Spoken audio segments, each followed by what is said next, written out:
What's up guys and welcome back to Tech Planet. Today we're going to be unboxing a microgreens growing kit. Let's check it out. Alright, these were sent to me from a company called Mother, and they specialize in making some pretty interesting indoor farm slash like indoor herb growing and microgreen growing and even houseplant products.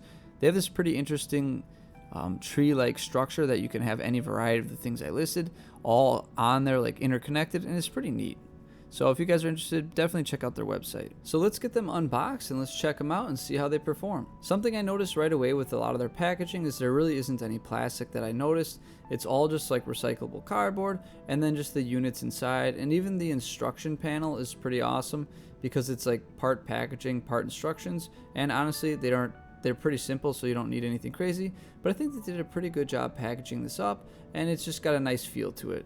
These are both MicroPods, by the way, and they are for microgreens. So if you don't have any experience with growing microgreens or other microgreen growing products, what it really is a reservoir of water and then some sort of grate to keep the seeds from just sinking to the bottom. That way they can absorb the water, root into the water, and grow. And so that's the basics. You have a basin and then you have your grid. Theirs is pretty nice and simple, and I like it. The top part just fits right in there snugly. It doesn't flop around, and it's just a nice fit, and it's a very simple design. To give this thing a test, we are going to be growing the wheat berry stuff and the sandwich mix, so we're going to give those a shot. Before we actually start this experiment and start adding water, I do want to show you what's really unique about this design.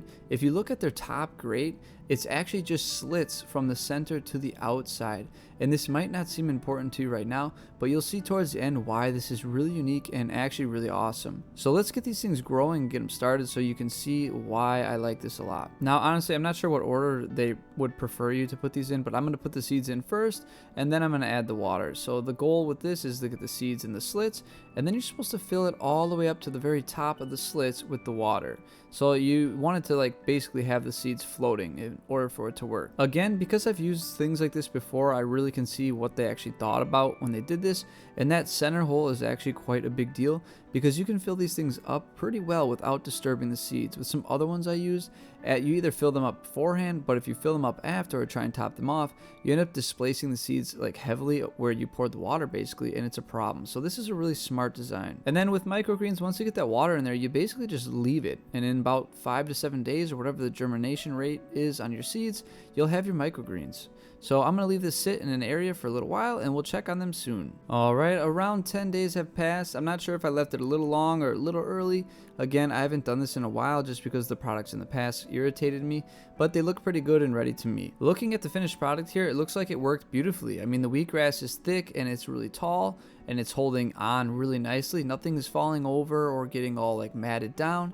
And looking over at the salad mix, or I think it was the sandwich mix, they look pretty good too. I think my only mistake was not putting enough seeds in there.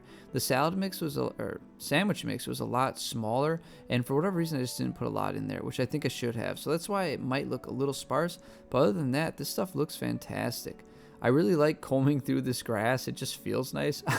Honestly, I just want to grow grass instead of even eating it, just because it's quite appealing and it just feels nice to brush every once in a while. This could almost be like a desk toy or something. Also, you can notice too when I'm like brushing around in the grass and brushing the other microgreens, they're not falling over and they're holding in place pretty well. I've used other stuff in the past where it's very fragile and the stuff can just kind of fall over or fall out of the grate that's holding it. So this stuff really stayed nice and secure, which is awesome. I also like the design because it's very simple and it looks very clean. Like these look really nice in the lighting and I'm kind of obsessed with it. All right, now we're to the point of harvest, and this is where this is truly a genius product. Watch this. You see how they just slide right out? It's just beautiful. You actually get the roots and all. It is fantastic how easy this comes out, and that's why I was telling you earlier that slit design towards the outside is just really awesome. It makes harvesting super easy and super clean. Going back to that original unboxing footage, you can see how the slits are really thin, and that's important too because that is what the roots can really hold on to. Because that's such a tight tolerance, the roots can hold in well, but also slide out super easy once you pull it out. It is really a nice design. Compared to all the grid systems that I've seen, this thing is really awesome. Another positive aspect of those slits is it's actually pretty easy to clean as well. Because you can pull from the inside out, if that makes sense, with like a sponge or something, it's really easy to keep clean. It's not, again, I keep harping on the grid system, but everything I've ever used had grids and it's just a pain. You do it once and you're like, all right, this is a mess. I'm never doing it again. So this was actually a pretty pleasant experience and I can see myself doing this again, honestly. Well guys, I hope you liked this video. It was a pretty quick and simple one. I did actually enjoy using this one. I think they really thought out the features well on this product, and it actually wasn't a pain to clean, which has always been my biggest gripe with any of these style products. I've tried doing the whole microgreens thing in the past, but it's always been grid style and the stuff gets so stuck in there it's really hard to get clean. So the way they designed it with the circle and how all the slits go outwards, it made it really nice for cleaning, and I can definitely see myself actually using this for microgreens in the future. So I hope you guys enjoyed this video, and as always, may your plants grow strong and healthy. See you next time.